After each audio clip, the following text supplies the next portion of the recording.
إن الذين يكتمون ما أنزلنا من البينات والهدى من بعد ما بيناه للناس في الكتاب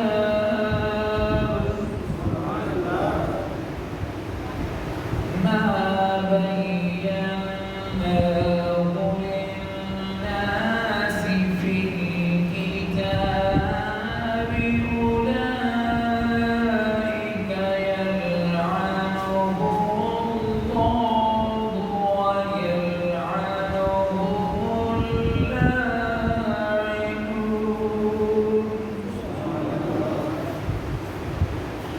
إلا الذين تابوا وأصلحوا وبينوا فأولئك أتوب عليهم وأنا التواب الرحيم.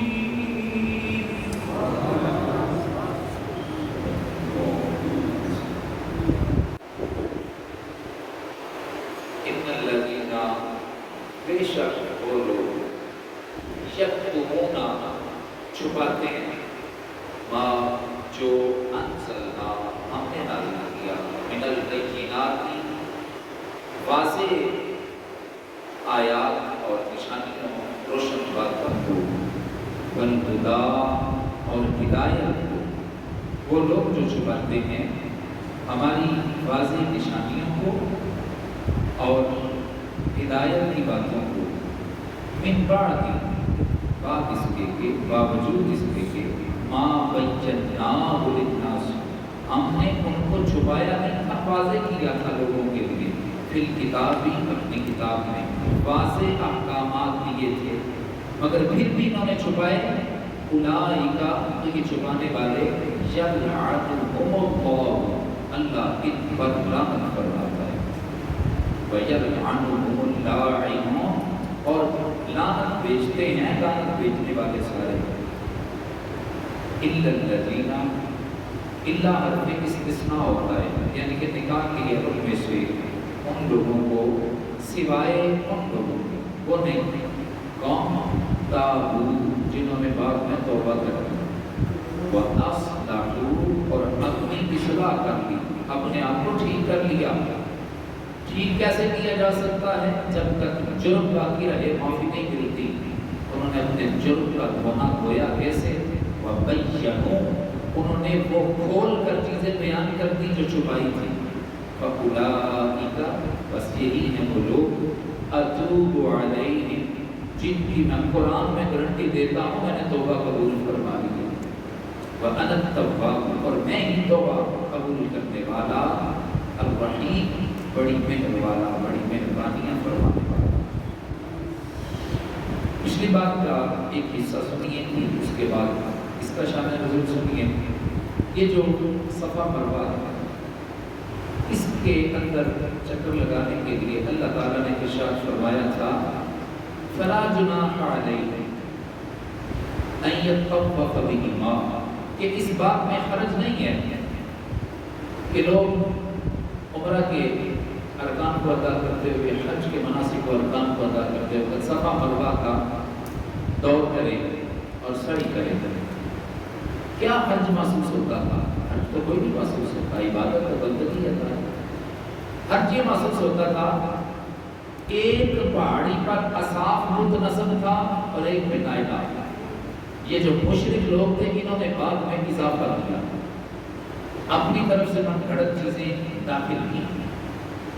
اور بت پرستی کا اس میں ایک اپنی طرف سے ایڈیشن ڈالا صفا کی طرف جاتے تب بت پر ہاتھ پھیرتے مروہ کی طرف جاتے بت پر ہاتھ پھیرتے تو یہ بت پرستی کا مکس اپ بنانے کی کوشش کی گئی اسلام کے آنے کے بعد اسلام کے غلبے کے بعد یہ بت توڑ دیے گئے اب جب صفا مروہ کی سعی کا حکم ملا کہ یہ بھی عمرہ اور حج کے مناسک اور ارکان میں سے ہے تو مسلمانوں کو تھوڑا سا ناگوار گزرا کہ یہ کام تو کافر کیا کرتے تھے، یہ تو مشرک کیا کرتے تھے، صفا مروا میں اسحاق اور نائلہ کی طرف جایا کرتے تھے، تو ہم بھی ایسا کریں تو اس طرح مشابہت نہیں ہو جائے گی ان کی، انہیں جیسا نہیں لگتا۔ تو اللہ فرماتا ہے چونکہ بت توڑ دیے گئے ہیں، اب میری بندگی ہی باقی رہ گئی۔ اور کریم آقا صلی اللہ علیہ وسلم نے یہ بھی ارشاد فرمایا کہ شیطان جزیرہ عرب سے مایوس ہو چکا، اب اس کی یہاں پر پرستش نہیں کی جائے گی۔ شیطان میری امت سے شرک کے لحاظ سے مایوس ہو چکا، اب میری امت شرک نہیں کرے گی۔ ہاں شرک خفی، دکھلاوا، ریاکاری، دیگر برائیاں وہ ہیں، مگر بڑا شرک نہیں کرے گی۔ لہٰذا اگر تم اب وہ تو توڑ چکے ہو پھر صفا مروا کی سعی کر رہے ہو تو پتہ یہ چلتا ہے کہ بندگی اللہ ہی کی پہلے بھی تھی اب بھی ہے، جو کہ بت توڑنے سے پہلے بھی ویسے ہی تھی، بت توڑنے کے بعد بھی ویسے ہی ہے، اصل شکل کو مسخ کرنے کی کوشش کی گئی تھی۔ لہٰذا اب حرج نہیں ہے کہ تم صفا مروا کی سعی کرو۔ میرے کریم آقا صلی اللہ علیہ وسلم نے ارشاد فرمایا، مفہوم یہ ہے کہ جو جس قوم کی مشابہت اختیار کرے گا کل اسی قوم میں اٹھایا جائے گا، یہ اسی میں شامل ہوگا۔ ما تشبہ قوم، کسی قوم کی مشابہت اختیار کرنے والا قوم میں انہیں میں سے ہے۔ تو ہم یہ دیکھیں کس کام میں ہم کس کے طریقے کو لے کر چل رہے ہیں۔ اگرچہ بہت ساری ایسی اچھی چیزیں بھی ہیں جو ہمارے فائدے میں آتی ہیں اور اسلام کے لیے ہمیں تو معاون ثابت ہوتی ہیں، مگر ایجاد کرتا کافروں کی ہے، بنائی کافروں کی ہے، مگر ہم اگر ان کا پازیٹیو یوز کرتے ہیں، ہم ان کا اگر مثبت استعمال کرتے ہیں تو اسلام کے اندر نکھار پیدا ہوتا ہے، ان میں حرج نہیں، بلکہ ان کا کرنا اجر و ثواب کا باعث بن جائے گا۔ اسلام میں نکھار کی وجہ سے اس چیز سے منع کیا گیا، اس مشابہت سے منع کیا گیا جس میں سنت مٹتی ہو اور کفر پسندی کو رواج ملتا ہو، کافر ذہنیت کامیاب ہوتی نظر آتی ہو، جس میں ہم یہ سمجھیں کہ ہم سنت لباس کو ترک کر دیں اور انگریز کے لباس کو اختیار کر دیں۔ انگریز کے لباس سے مراد صرف پینٹ شرٹ ہی نہیں، انگریز کے لباس سے مراد ان کا اٹھنا بیٹھنا، چال چلن، ان کو صبح و شام کا ملنا اور ان کے کھانے پر بیٹھنا، کھانے سے اٹھنا، سونے کے لیے جانا، سونے سے آنا، جس طرح کے وہ الفاظ استعمال کرتے ہیں، اپنے گھر کے اندر ویسے طور طریقے اپنائے جائیں اور سنت کو چھوڑا جائے۔ گڈ مارننگ، گڈ آفٹرنون ایسا کہا جائے، السلام علیکم کو چھوڑ دیا جائے، تو یہ وہ ہے کہ جس نے اپنے رسول، اپنے نبی کے طریقے کو چھوڑا ہے اور اللہ کے دشمن کے طریقے کو اختیار کیا ہے۔ ہم دنیا کے فیشن کو اس کے منہ پر مارتے ہیں، ہم آقا کریم صلی اللہ علیہ وسلم کی سنت کو رواج دیتے ہیں۔ اس لیے امام مدینہ اپنی تجلی عطا کرے، یہ دنیا کی ڈھلتی چاندنی تو پہر دو پہر ہی ہے، یہ گنبد خضرا کی ہریالی ہی تو قبر میں جائے گی، یہی تو چاند ہے بدر منیر، سراج منیر، جو قبر کو روشن کرے گا، حشر کو روشن کرے گا۔ لہٰذا اگر ہم مسلمانوں کے طریقے کو اختیار کریں گے کل مسلمانوں میں کھڑے کیے جائیں گے، اگر ہم کافروں کے طریقے کو اختیار کریں گے تو طریقہ پھر بھی نہیں اپنایا جاتا جو خمیر میں ہے، جو ہمارے مزاج میں ہے۔ دیکھو تو صحیح، میں آپ کو مخاطب نہیں، یہ میں اپنے معاشرے کی بات کر رہا ہوں کہ اے اہل اسلام دیکھو تو صحیح، اللہ تعالیٰ نے ہمیں کتنے اچھے گھرانوں میں پیدا کیا ہے، ہمیں تو نعتوں کی ڈوریاں دے کر ہماری امی نے جوان کیا ہے، اور ہم تو نبی پاک صلی اللہ علیہ وسلم کا لقب کھا کے جوان ہوئے ہیں۔ تو زبان نے برکا کے قاعدہ ہے، جس کا کھانا اسی کا گانا، تو نعمتیں ہم جن کی کھا رہے ہیں عید بھی ہم انہیں کے انشاءاللہ کھا رہے ہیں۔ لہٰذا ہمیں رسول پاک صلی اللہ علیہ وسلم کی سنت کو دیکھنا چاہیے۔ کوئی فلم دیکھ بیٹھے تو وہ اس کا طریقہ اختیار کرنے کے لیے حجام کے پاس چلا جاتا ہے، وہ اسٹائل اختیار کرنے کے لیے حجام کے پاس چلا جاتا ہے۔ ہم بڑی جلدی کہہ دیتے ہیں کہ یہ تو مصراخی ہو گئی، تو کیا رسول پاک صلی اللہ علیہ وسلم کی سنت کا مزاج اڑا کر اور فیشن بنا کر جو محمود اسلام کی سنت کا تمسخر اڑاتا ہے، کیا یہ اس سب میں کھڑا نہیں ہوگا؟ کیا رسول پاک صلی اللہ علیہ وسلم نہیں فرمائیں گے کہ قدر افضل کیا تھی اور تم نے منڈوائی ایک علیحدہ چیز، گناہ تو ہے مگر مزاج اڑانا، اس کے اسٹائل بنانا، یہ تو گستاخی کے اندر شمار ہو جاتا ہے۔ مسلمانوں کے بچے کس طرف جا رہے ہیں؟ اپنے آپ کو سمجھتے ہیں کہ ہم اسٹائلش ہو گئے، ہم بڑے تیز ہو گئے، ایڈوانس ہو گئے، نہیں تو چلا ہنس کی چال اپنی بھی ڈول گیا۔ اللہ تعالیٰ ہمیں اپنی اصلیت پر باقی رہنے کی توفیق عطا فرمائے۔ یہاں پر یہودیوں کے بارے میں آیت نازل ہوئی ہے۔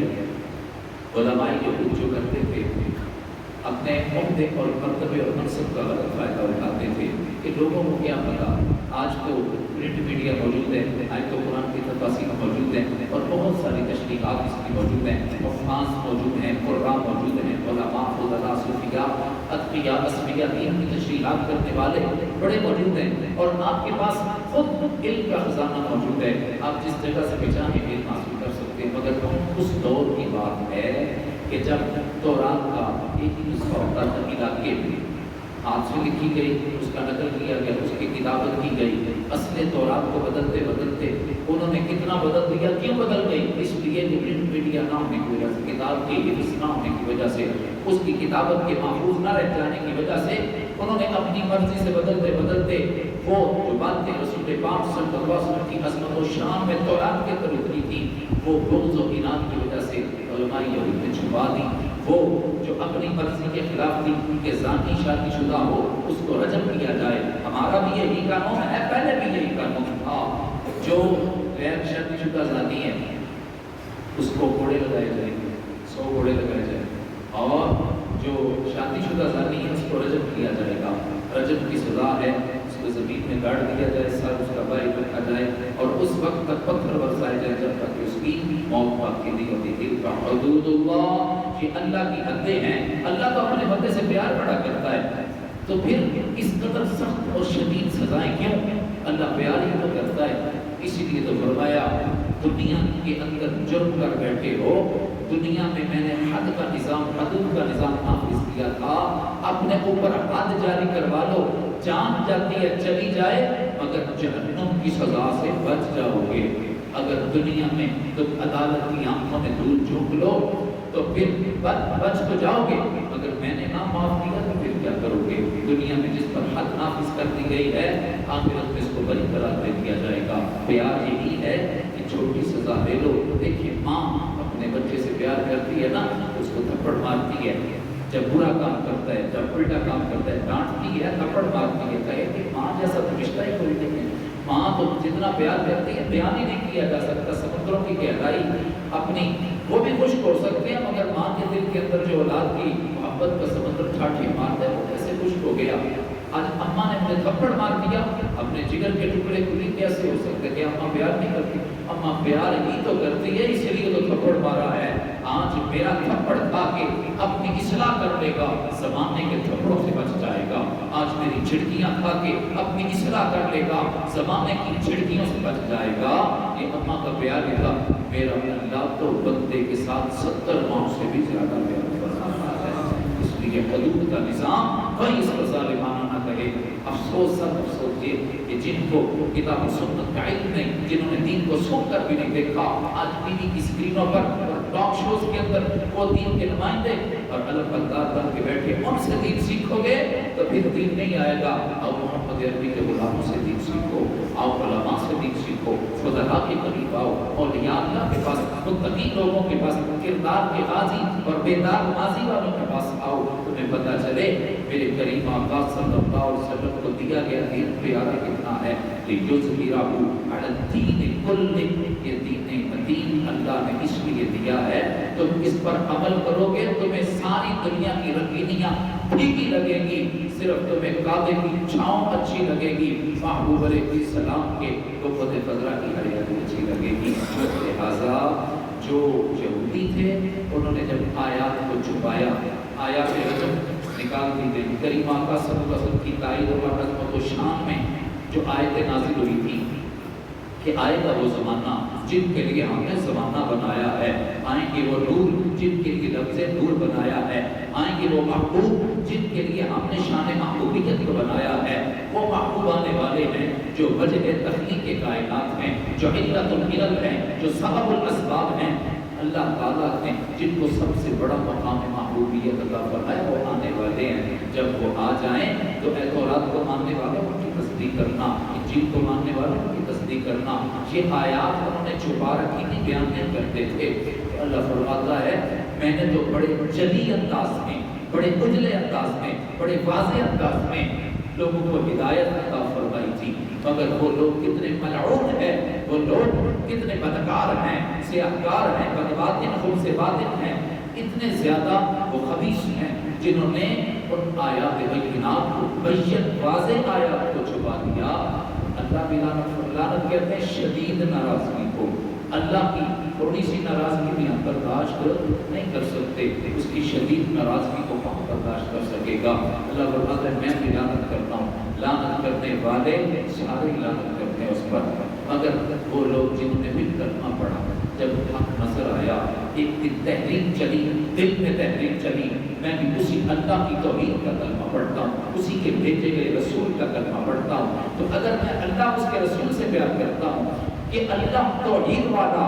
اس کی کتاب ہے تورات، توحید والے خدا کی تورات کو اس کا کلام سمجھ کے مانتا ہوں، کیوں نہیں مانتا پھر قرآن کو؟ یہ بھی تو اسی کا کلام ہے، اور جو دین کا طریقہ اور پیٹرن یہاں پر ہے وہی آگے چلا ہے، کچھ تھوڑی سی تبدیلیاں زمانے کے ساتھ ساتھ، جدید احکامات کی تبدیلی کے ساتھ، لیکن اصل دین وہی ہے، اصول وہی ہے۔ اس دین کو، اس ملت کو ملت ابراہیمی کہا جاتا ہے، جو ہم کرتے ہیں اسی مزاج پر ہی قرآن نازل ہوا ہے، مصدق لما معہم، یہ قرآن ان کے پاس موجود کتابوں کی بھی تصدیق کرتا ہے۔ تحریک چلی، اگر اللہ سے پیار کرتے ہو تو پھر اللہ کے سارے نبیوں سے پیار کرو، پھر اللہ کے سارے کلام سے پیار کرو۔ کلمہ پڑھ لیا اور عرض کیا رسول اللہ صلی اللہ علیہ وسلم، بڑی دیر ظلمت میں گزاری، بڑی دیر اپنی جمیل نیاز در پر پہ پٹک کر دیکھ لی، بڑی دیر ظلمت اور اندھیرے میں گزار لی، یا رسول اللہ صلی اللہ علیہ وسلم آج پتہ چلا ہے کہ حق کدھر رہتا ہے اور باطل کے ڈیرے کدھر ہیں۔ ہم بڑے بڑے جرم کرتے رہے، ہم نے یہ بھی جرم کیا، یہ بھی کیا، یہ بھی کیا۔ میرے کریم آقا صلی اللہ علیہ وسلم ارشاد فرماتے ہیں کلمہ پڑھ لیا ہے، اللہ نے تمہارے سارے جرم معاف کر دیے ہیں۔ اگر جرم معاف کروانے کے لیے کچھ ریکوائرمنٹ بھی ہوتی ہے، اگر ایک بندہ کسی کے گھر جا کے چوری کرتا ہے، وہ پکڑا جاتا ہے اور معافی کا خاص مقدار ہوتا ہے کہ مجھے معافی مل جائے کسی طرح سے، تو وہ جب تک چوری کا مال واپس نہ کرے اور آئندہ سے اس کے ساتھ وعدہ کرنا کرے کہ آئندہ میں ایسا نہیں کروں گا، کہ چوری کا مال بھی لے لے اور جتنی دیر یہ مال تجھ سے دور رہا، جتنا تجھے یہاں افسوس ہوا اور جتنا تجھے پریشان میں نے کیا، اس کی تجھ سے معافی مانگتا ہوں، آئندہ میں ایسا نہیں کروں گا۔ تو جب تک اپنے جرم کی تلافی نہ کی جائے، جب تک اقبال جرم نہ کیا جائے، جب تک کھلے سینے سے اعتراف نہ کیا جائے، اس وقت تک تو در توبہ نہیں کھلتا، بلکہ اس وقت تک تو لفظ توبہ متصور نہیں ہوتا، توبہ کا تصور بھی مارز وجود میں نہیں آتا۔ اگر جرم بھی برابر کیا جا رہا ہے اور توبہ بھی برابر کی جا رہی ہے، کل مستحزین بک، یہ تو اس طرح ہے جیسے اپنے اللہ سے مذاق کر رہا ہے۔ اللہ سے مذاق کرنا چاہتا ہے کوئی؟ اللہ فرماتا ہے انہوں نے پھر کیا کیا، ان کی توبہ اللہ نے قبول کی ہے جنہوں نے اعتراف بھی کیا، اقبال جرم بھی کیا، اور جو کچھ چھپا رکھا تھا سارا کھول کر بیان کیا۔ اللہ نے تورات کو بھی آپ کی نعتیں بنا کر نازل کیا، زبور کو بھی آپ کی نعتیں بنا کر نازل کیا، انجیل کو بھی آپ کی نعتیں بنا کر نازل کیا۔ ہم مان کر اس قرآن کو الحمد سے لے کر والناس تک سارا قرآن آپ کی شان اور نعتیں بنا کر نازل کیا۔ لہذا ان لوگوں کو توبہ کا قبول فرماتا ہے جو اپنے کیے ہوئے جرم کا اعتراف بھی کرتے ہیں اور پھر اس کی تلافی کرنے کی بھی کوشش کرتے ہیں اور آگے سے توبہ نصوحا بھی اپنی بارگاہ میں پیش کرتے ہیں۔ لہذا توبہ کا اصول بھی ہمیں یہاں سے سمجھ آیا۔ اللہ تعالیٰ ہمارے سیئات سے درگزر فرمائے، آئندہ کے لیے ان رذائل اور ان برائیوں سے بچنے کی توفیق عطا فرمائے، ہر حسن چیز کو، تمام نیکیوں کو، تمام حسنات کو فاستبقوا الخیرات کے تحت بڑھ چڑھ کر حاصل کرنے کی توفیق عطا فرمائے۔ اور اگر اللہ سے سچی توبہ کی توفیق بار بار مانگی جائے نا، ہر نماز کے بعد دعا کے اندر سچی توبہ کی توفیق پہلے مانگ لی جائے. میرا نہیں خیال چند دن بھی نہیں گزرے گے اللہ سچی توبہ کی توفیق دے دے گا. اللہ تعالیٰ ہم سب کو توبہ نصوحہ کی توفیق عطا فرمائے اور پھر ساری زندگی اس پر قائم رہنے کی توفیق عطا فرمائے.